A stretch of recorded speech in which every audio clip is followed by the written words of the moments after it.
नमस्कार। जय हिंद, वंदे मातरम, हर हर महादेव।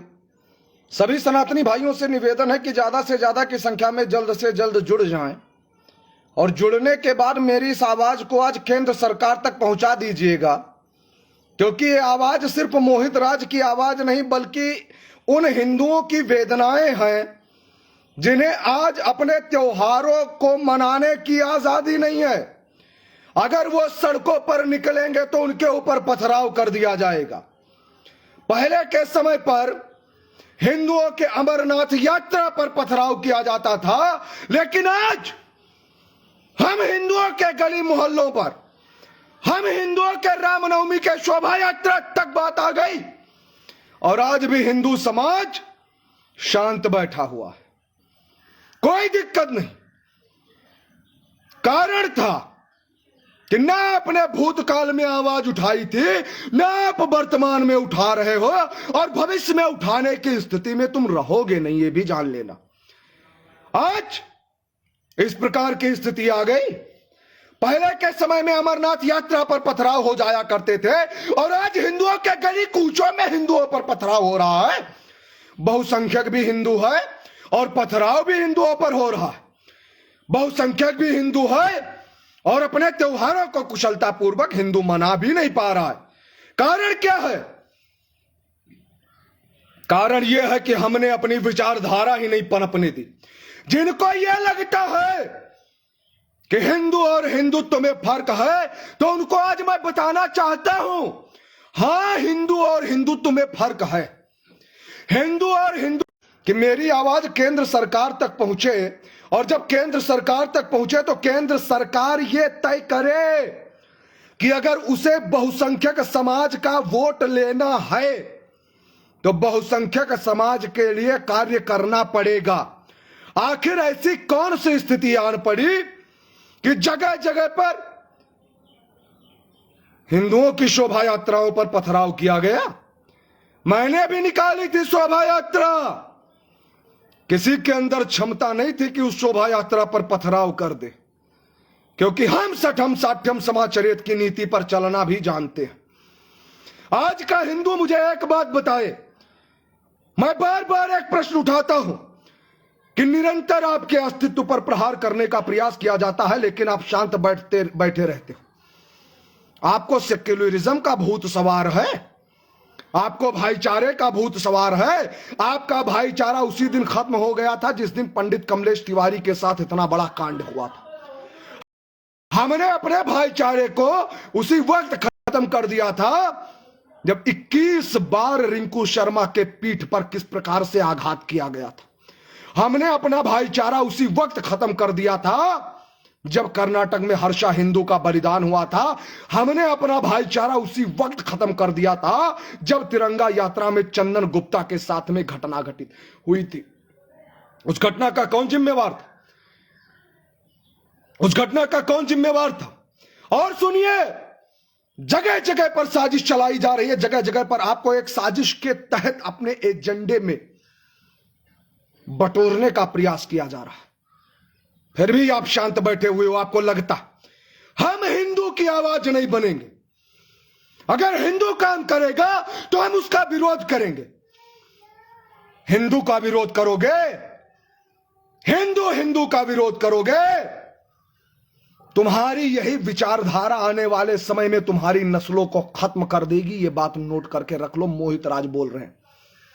अंशुमान मिश्रा भाई साहब भी जुड़े हुए हैं हमारे साथ। एक बात समझो, लोहे को जिस प्रकार से लोहा काट सकता है, ठीक उसी प्रकार से अगर हिंदू को कोई काट सकता है तो हिंदू ही काट सकता है।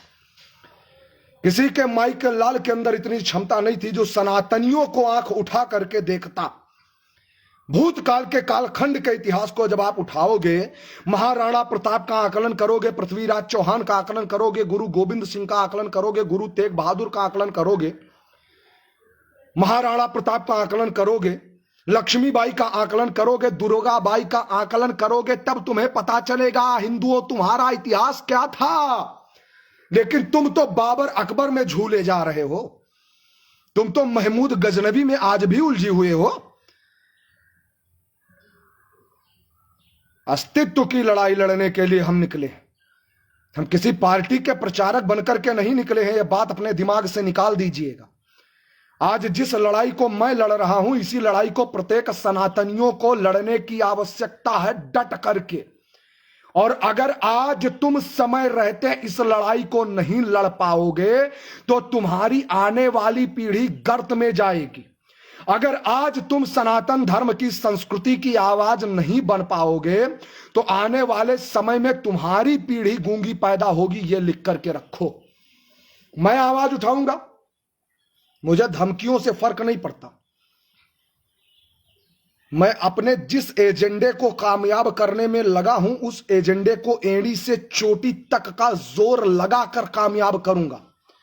एक बात और जानिएगा, आप लोग शेयर कीजिए, संख्या बहुत तेजी से बढ़नी चाहिए, अभी संख्या बहुत कम है। इतना शेयर कीजिए कि संख्या 1000 के पार जानी चाहिए तुरंत।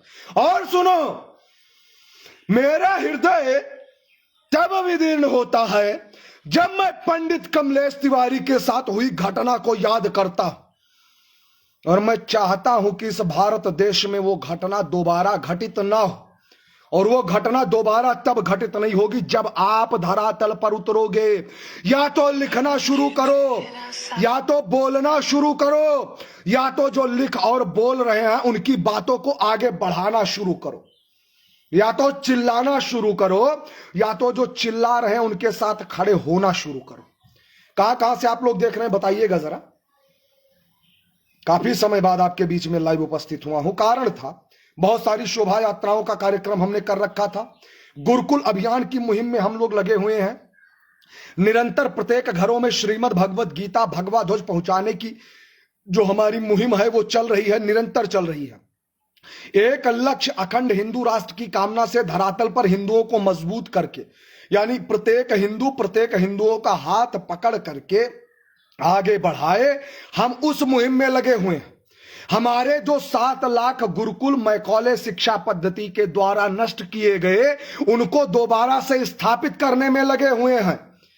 समग्र हिंदू समाज को एक छत्र के नीचे ला करके एक लक्ष्य अखंड हिंदू राष्ट्र की कामना से धरातल पर हिंदुओं को मजबूत करने की मुहिम में हम लगे हुए हैं।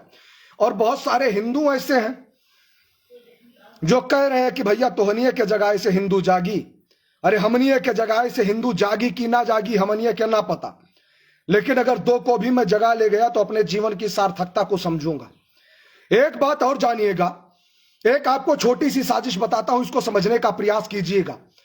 किस प्रकार से कार्य किया जाता है। बाहर से पैसे मंगा करके, बाहर से फंडिंग मंगा करके यहां पर लोग अपने एजेंडों को कामयाब कर रहे हैं। हिंदू क्या कर रहा है, कमाने खाने मर जाने में विश्वास कर रहा है। जब हम गुरुकुलों की बात करेंगे तो वो एक ऐसी शिक्षा प्रणाली हमारे सामने ला करके रखेंगे जो सनातन धर्म के संस्कृति को ध्वस्त करने का कार्य कर रही है। आज जगह जगह पर रामनवमी के जुलूस पर पथराव किए गए, क्या कारण थी? कारण यह थी कि उनके अंदर यह भय नहीं था कि अगर समग्र हिंदू एक छत्र के नीचे इकट्ठा हो जाएगा तो किसी के माई के लाल के अंदर इतनी क्षमता नहीं होगी जो हिंदुओं की तरफ आंख उठा करके देखे। लेकिन हम क्या कर रहे हैं, हम सिर्फ अपने स्वार्थ के लिए और निजी फायदे के लिए अपने धर्म का दोहन कर रहे हैं, अपनी संस्कृति का दोहन कर रहे हैं। हम क्या कर रहे हैं, हम कहां जी रहे हैं, हम कौन से ख्वाब में जी रहे हैं? आप बताइए। आपको लगता है कि ये जो पथराव हुआ है ये रामनवमी के जुलूस पर हुआ? नहीं, ये पथराव हिंदुओं के हिंदुत्ववादी विचारधारा पर किया गया। यह पथराव आपके भविष्य पर किया गया। यह पथराव आपके अंदर डर का माहौल व्याप्त करने के लिए किया गया। यह पथराव हिंदुओं की नीतियों को कमजोर करने के लिए किया गया है।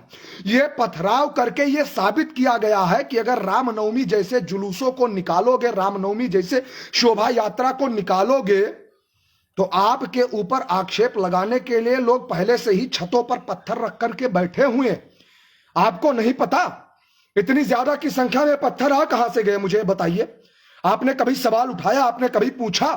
आपने कभी खरगोन की घटना पर प्रशासन से सवाल किया?